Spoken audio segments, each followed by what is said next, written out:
Proclamation number 4959, August 30th, 1950.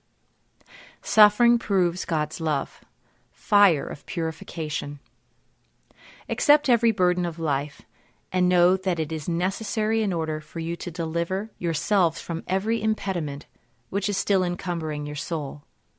One day you shall freely and without hindrance dwell in spheres that are permeated by light. By that time your soul must have discarded every layer, or it will be unable to receive the abundance of light. Otherwise the light would meet with resistance, which prevents it from entering the soul. What you have to endure on earth only makes it easier for the soul to detach itself from its oppressing shell, so that it can repel what is still tormenting it, what is still tying it down, and thus keeping it enslaved. But the kingdom of the blissful spirits knows no impediments. This is why it can only accommodate the pure and wholly spiritualized soul, which is free of all impurities that could prevent the permeation of light.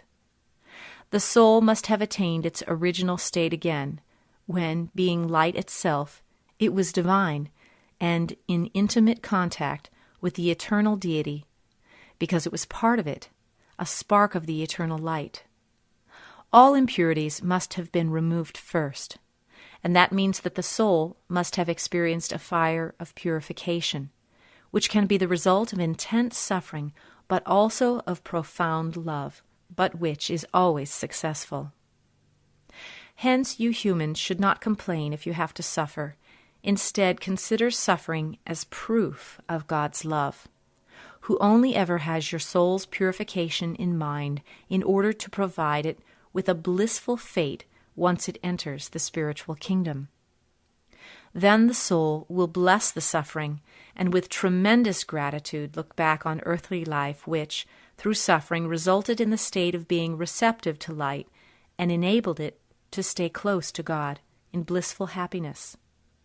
On earth, it is incapable of appreciating God's great love and kindness and often rebels against its destiny. Submission, however, guarantees more of God's love, but more suffering also assures higher maturity of soul and life in spiritual spheres in eternal beatitude. Amen.